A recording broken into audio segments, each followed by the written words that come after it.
Hello, dear student. How are you? I hope you are well with your family. तो देखिए बच्चों, पिछली class में अपन ने पढ़ा मुक्त मूलक योगात्मक बहुलीकरण। उसमें अपन ने देखा कि मुक्त मूलक अभिकर्मक कब बनता है, कहाँ क्रिया करता है और किस तरीके से वो बहुलक का निर्माण करता है। आज अपन योगात्मक बहुलीकरण की आयनिक विधि अपन आज पढ़ेंगे। तो बच्चों, आयनिक योगात्मक बहुलीकरण, इसके अंदर अपने पास दो टाइप के आयन होते हैं, अपन जानते हैं, धनायन और ऋणायन।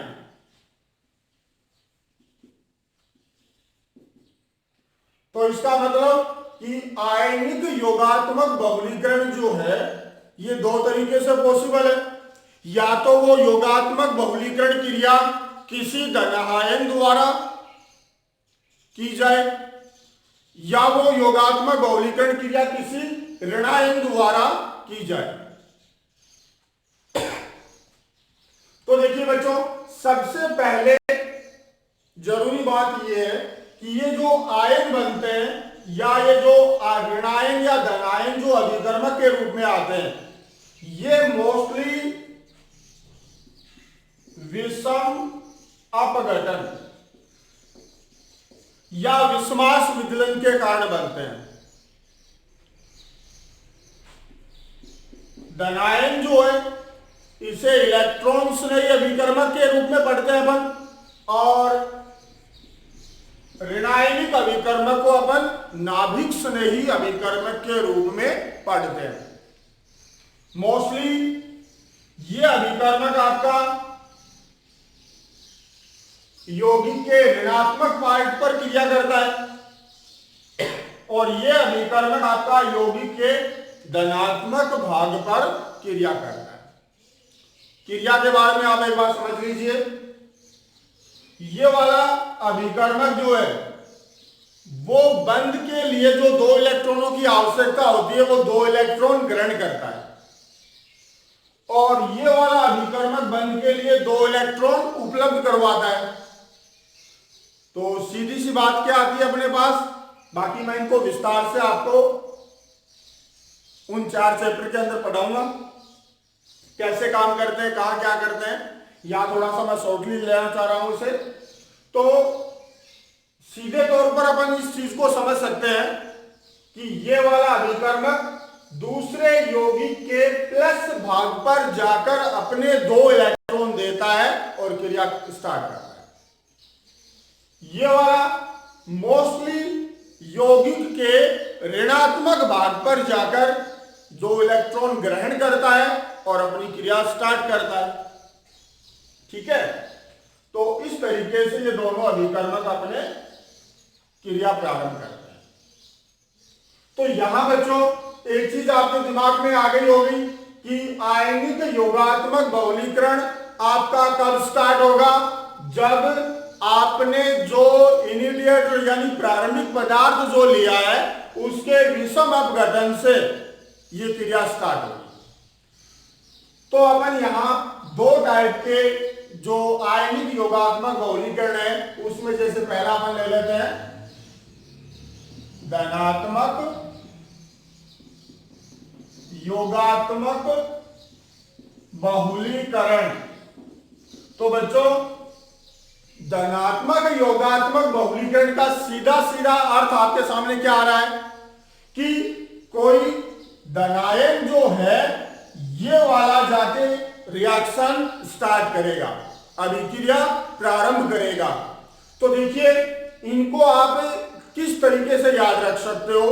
दो चीजें हैं, जो धनात्मक योगात्मक बहुलीकरण है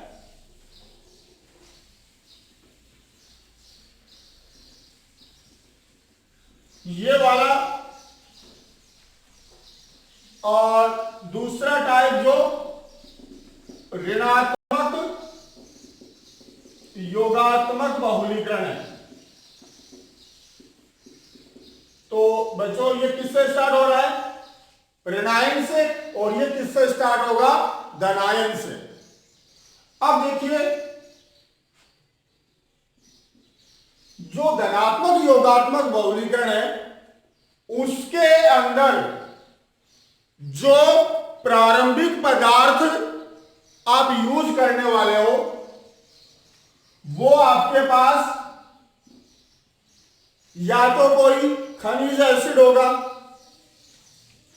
या फिर कोई लोइस अम्ल होगा, यहां आपके पास कोई बेस कोई क्षार होगा।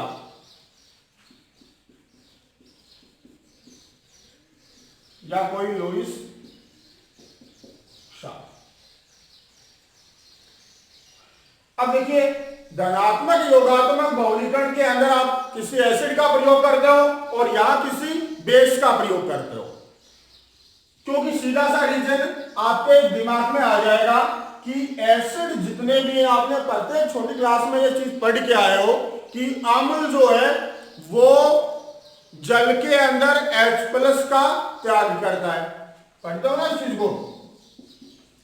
इसका मतलब ये हुआ कि अगर आप किसी एसिड की उपस्थिति में रिएक्शन करवाओगे तो आपको एक इलेक्ट्रॉन संलयी अभिकर्मक मिल जाएगा जो आपकी क्रिया स्टार्ट कर देगा। और क्षार जो होता है OH बनाता है।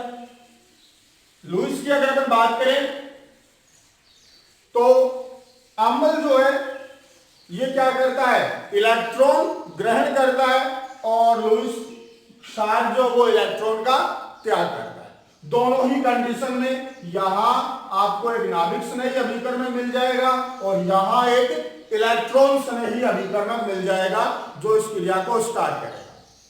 तो देखिए, दोनों टाइप के योगात्मक बहुलीकरण के अंदर एक चीज अपने क्लियर हो जाती है, वो क्या?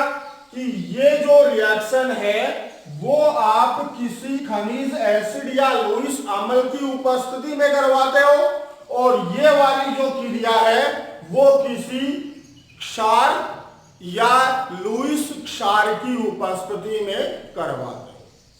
ठीक है? इसी वजह से इसे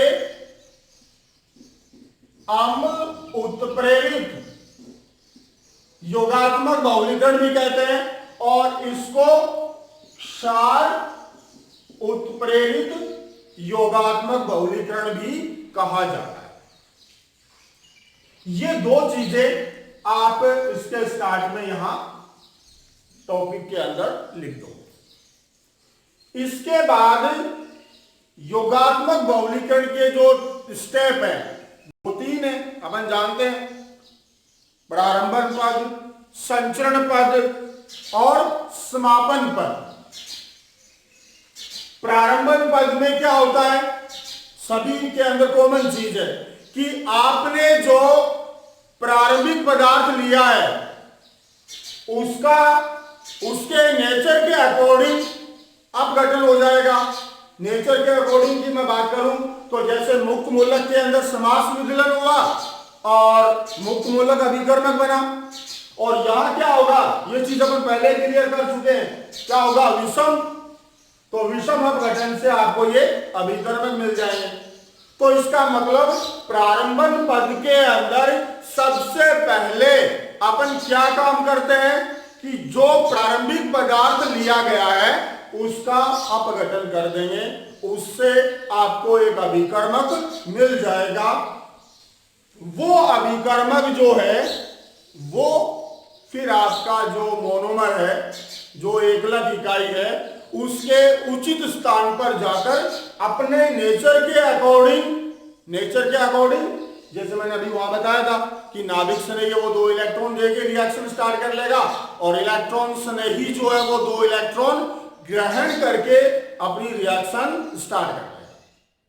ठीक है?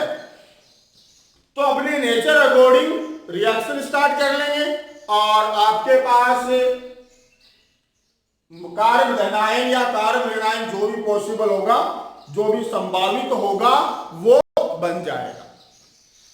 और संचरण पद के अंदर अपन क्या करते हैं, उसी प्रोसेस को बार बार दोहराते रहते हैं तो वो संचरण पद हो जाएगा। और लास्ट तीसरा समापन पद, समापन पद में अपन क्या करते हैं, रिएक्शन को खत्म कर देते हैं। खत्म करने का मतलब हुआ कि आपके पास जो आयन आया हुआ है, चाहे वो ऋणायन हो या धनायन हो, उसको आपको खत्म कर देना है ताकि उसकी एक्टिवता जो वो नष्ट हो जाए। और जब वो एक उदासीन स्टेबल यौगिक में कन्वर्ट हो जाएगा तो वो आपके पास एक बहुलक बन जाएगा। क्लियर? तो इस प्रकार से तीन चीजें अपन या तीन स्टेप में ये बहुलीकरण अपन कंप्लीट करते हैं। तो चलो बच्चों अपन स्टार्ट करते हैं।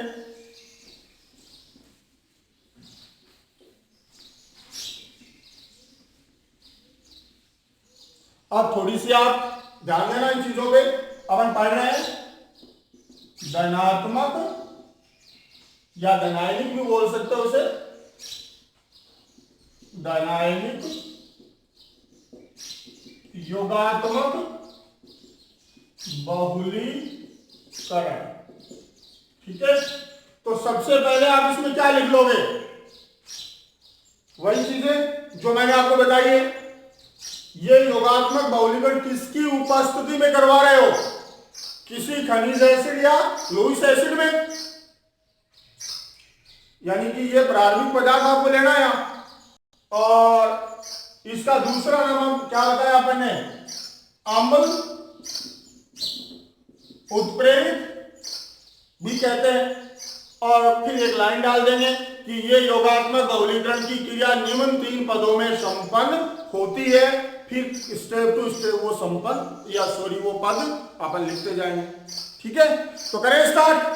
तो देखिए बच्चों, सबसे पहले आप क्या लिखने वाले हो, यह बहुलीकरण क्रिया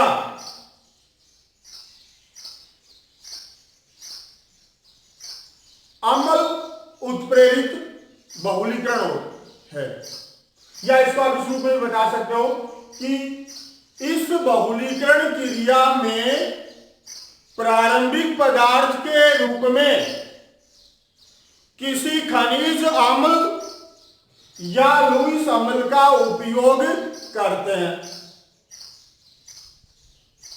यह क्रिया अम्ल द्वारा उत्प्रेरित होती है, जिस कारण से अम्ल उत्प्रेरित बहुलीकरण क्रिया भी कहते हैं, तथा यह क्रिया निम्न तीन पदों में संपन्न होती है।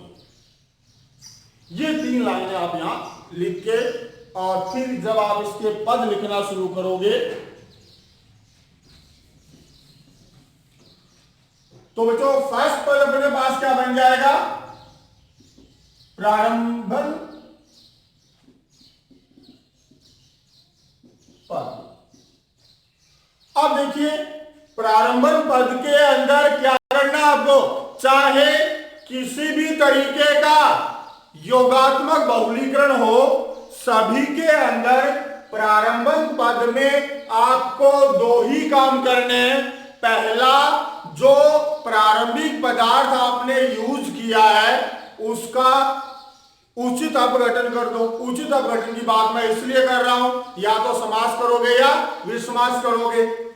तो यहां अपन ने जो प्रारंभिक पदार्थ लिया है वो किसको लिया है, किसी एसिड को लिया है। अगर बाय में किसी लुईस एसिड को लेना चाहूं तो मैं यहां ले सकता हूं AlCl3 जलीय। तो लुईस एसिड क्या होता है, और इसकी जगह अगर मैं कोई दूसरा एसिड लूंगा, तो जैसे खनिज एसिड HCl ले लूं, H+O4 ले लूं, तो उस कंडीशन में H+ बाहर निकल जाएगा। लेकिन इन रिएक्शनों के अंदर मोस्टली लुईस अम्ल यूज करते हैं। तो लुईस अम्ल, लुईस के अकॉर्डिंग अम्ल कौन, जो इलेक्ट्रॉन युग्म को ग्रहण करता है। क्षार कौन, जो इलेक्ट्रॉन युग्म का त्याग करता है। तो ये देखिए बच्चों, ये इस इलेक्ट्रॉन के साथ OH को क्या कर लेगा, ग्रहण कर लेगा, और अपने पास बन जाएगा AlCl3OH और H। इसका विषम अवकलन कर दिया अपन ने, OH अलग कर लिया, OH माइनस अलग करके इस पे जोड़ दिया, क्योंकि इसका नेचर था इलेक्ट्रॉन युग्म ग्रहण करने का। अब बात आती है कि लुईस अम्ल कौन होते हैं, ये इलेक्ट्रॉन युग्म ग्रहण क्यों करते हैं। तो इसके लिए मैं आपको थोड़ी सी बात बता देता हूं कि वे पदार्थ जिनके केंद्रीय परमाणु का अष्टक पूरा नहीं होता है, न्यून अष्टक यौगिक होते हैं, तो वो क्या करते हैं, जब उनको इलेक्ट्रॉन मिलते हैं तो अपना अष्टक पूरा करने के लिए इलेक्ट्रॉन ग्रहण कर लेते हैं। जैसे AlCl3 के अंदर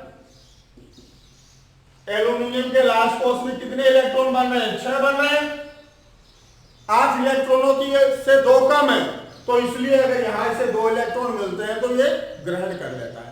लेकिन चार्ज की वजह से, नेगेटिव पोर्शन की वजह से इसकी जो एक्टिवता है, जो क्रियाशीलता है, वो थोड़ी सी ज्यादा हो जाती है।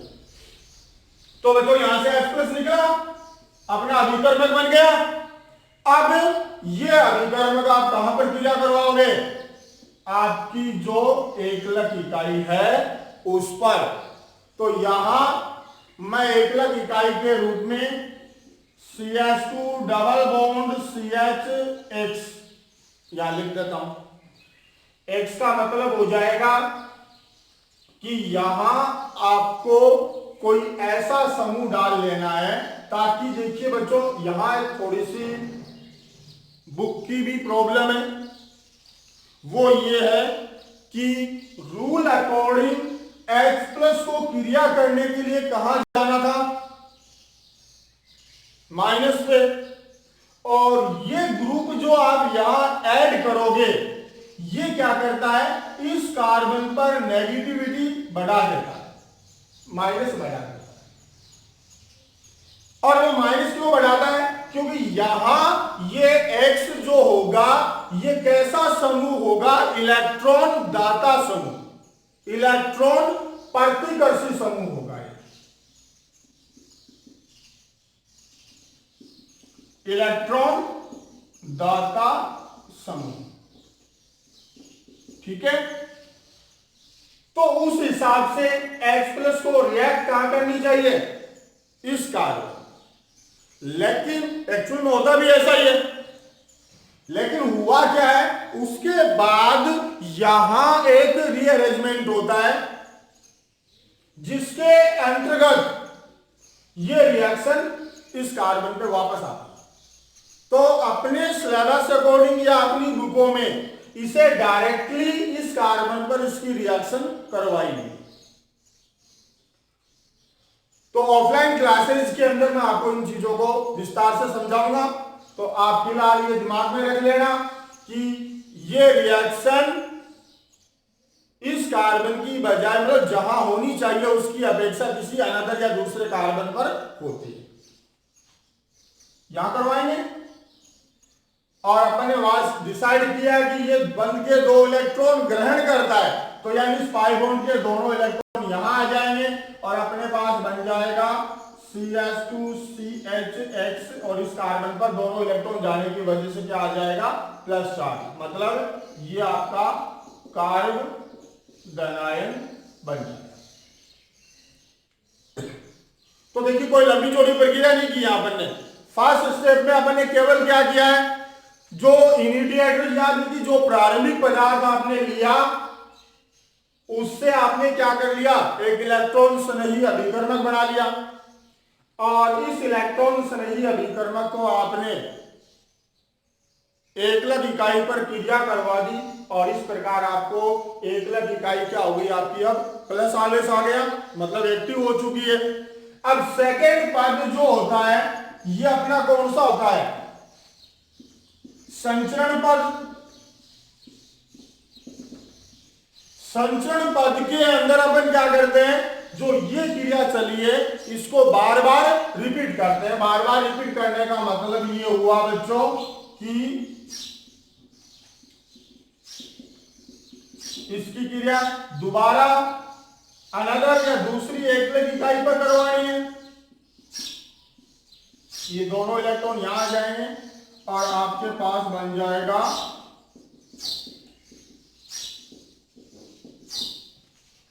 बड़ा कार्बन धनायन।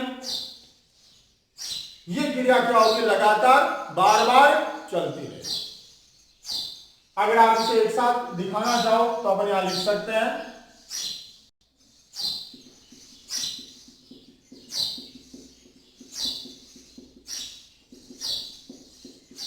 या मैं एन डाल देता हूं, वही तरीका हो जाएगा और अपने पास बन जाएगा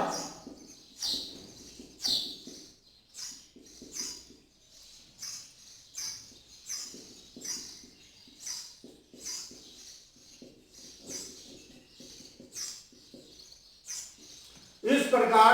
ये क्रिया बार बार होती रहेगी और आपको बड़ा कार्बन आयन मिलता जाएगा। ठीक है बच्चों, अब तीसरा या लास्ट स्टेप आपके पास क्या है, समापन पद है।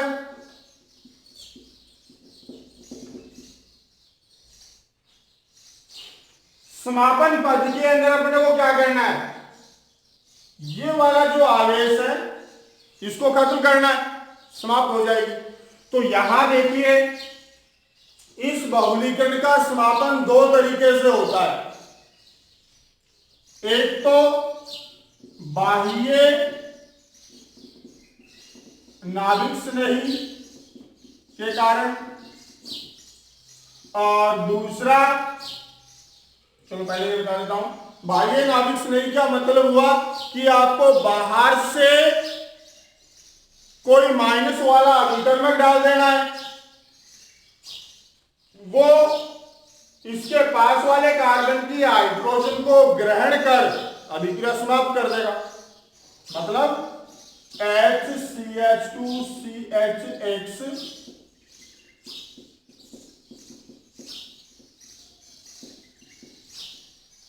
इसकी एच में थोड़ा सा बाहर निकाल लेता हूं। जैसे यहां मैं माइनस वाला कोई अभिकर्मक डाल दिया, ये क्या करेगा, इस H को ग्रहण कर लेगा, ये यहां डबल बॉन्ड में चला जाएगा।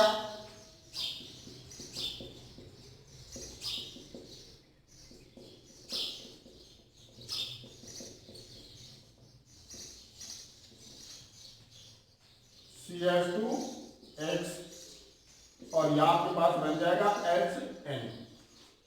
ठीक है बच्चों, अब बात यह आती है कि ये माइनस वाला अभिकर्मक इस पर क्यों क्रिया कर रहा है,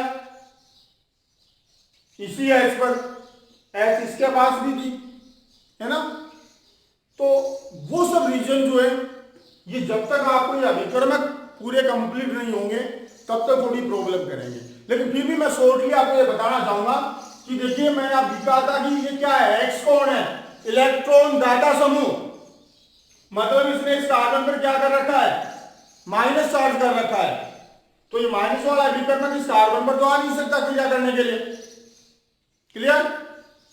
अब दूसरी चीज, यहां जो कार्बन आयन बना हुआ मेरे पास, अगर मैं इस कार्बन आयन में माइनस वाले की रिएक्शन इस कार्बन पे करवाऊं तो उस कंडीशन में देखिए ये क्रिया पॉसिबल है अपने पास कि भाई मैं इस माइनस वाले अभिकर्मक की क्रिया इस कार्बन पे करवा दूं, उसका प्लस खत्म हो जाएगा। ऐसा भी हो जाता कई बार, लेकिन कई बार या ज्यादातर जो चांसेस है उसमें क्या होता है कि ये वाली जो H प्लस है ये इस क्रिया से पहले अपने इलेक्ट्रॉन देके और यहां इसके साथ बाहर निकल जाती है। इसलिए अपन समापन के अंदर इसी चीज को लिखते हैं। ठीक है, फिर भी अगर किसी प्रकार का डाउट हो तो आप मेरे से पूछना, मैं इसको फिर थोड़ा विस्तार से बता दूंगा। अब जो दूसरा समापन का तरीका था अपने पास यहां,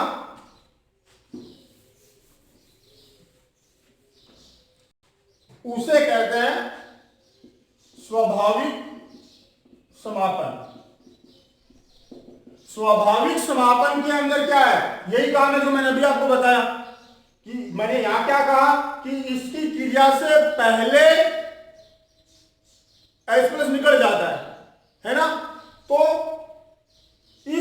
स्टेप में अगर आपने ये अभिकर्मक नहीं डाला है तो भी रिएक्शन खत्म हो जाएगी। खत्म क्यों हो जाएगी? क्योंकि ये जब H+ का त्याग करेगा तो ये H+ क्या करेगा, स्टार्ट में बने हुए इससे OH को वापस ग्रहण कर लेगा। इसका मतलब ये हुआ कि स्वाभाविक समापन के अंदर उत्प्रेरक और प्रारंभिक पदार्थ पुनः बन जाते हैं, दोबारा बन जाते हैं। तो इस समापन में अपन क्या करेंगे, HCH2CHX CH2CHX CH प्लस, ये दोनों इलेक्ट्रॉन यहां देखिए H+ बाहर निकल जाएगा यहां से, तो अपने पास बन जाएगा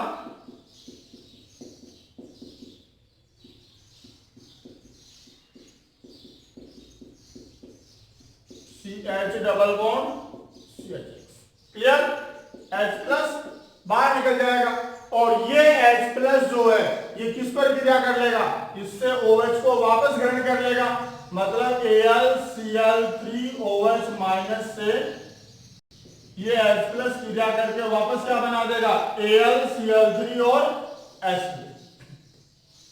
तो एक ये स्वाभाविक समापन भी हो जाता है। तो इन दोनों ही चीजों में आपको याद क्या करना है कि स्वाभाविक समापन में कार्ब धनायन के पास वाले कार्बन से प्रोटॉन का विलोपन होता है, विप्रोटोनीकरण होता है।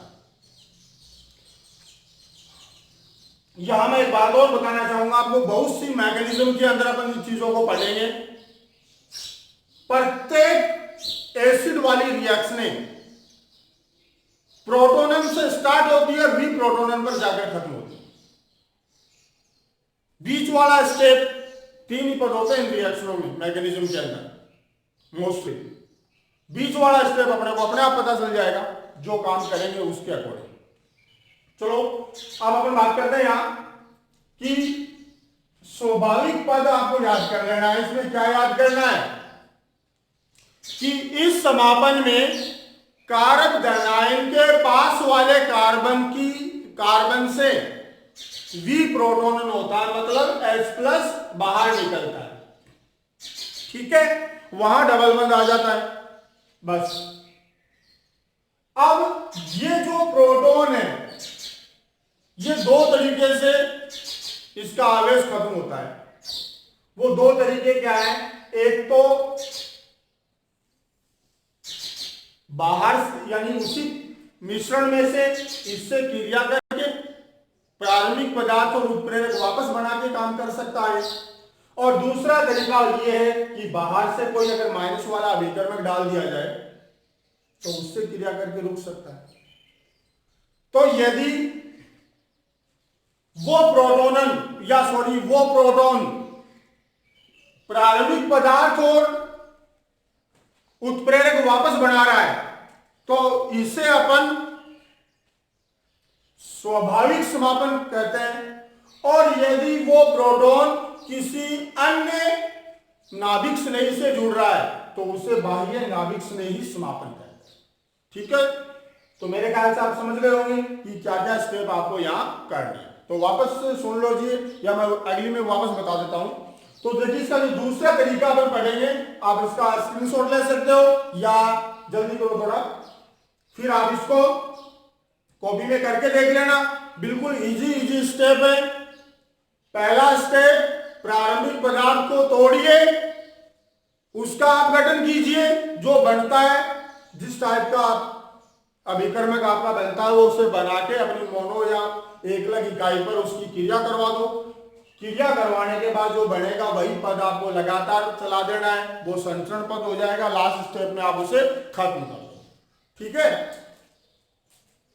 तो ये हो गया आपका धनात्मक योगात्मक बहुलीकरण। अब आपके पास एक ऋणात्मक योगात्मक बहुलीकरण बचा है, जो लगभग ये सेम प्रोसेस होगा। सेम प्रोसेस का मतलब आपका प्रारंभिक पदार्थ कौन हो जाएगा, कोई क्षार हो जाएगा, और उस बेस को आप क्या कर लोगे, तोड़ के या उसका अपघटन करके ये अभिकर्मक बना लेंगे, और इस अभिकर्मक को अपन एकलक इकाई पर उसकी क्रिया करवाएंगे तो कार्य ऋणायन बन जाएगा, जहां प्लस आया वहां माइनस आ जाएगा और फिर पूरा प्रोसेस आपका इसी प्रकार चलेगा।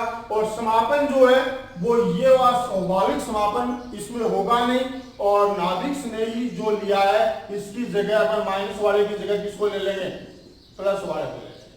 तो ये ऋणात्मक योगात्मक बहुलीकरण आप एक बार करके देखिए, कल मैं इसको आपको या अगली क्लास में आपको मैं इसे वापस पढ़ा दूंगा। ठीक है, तो बच्चों धन्यवाद।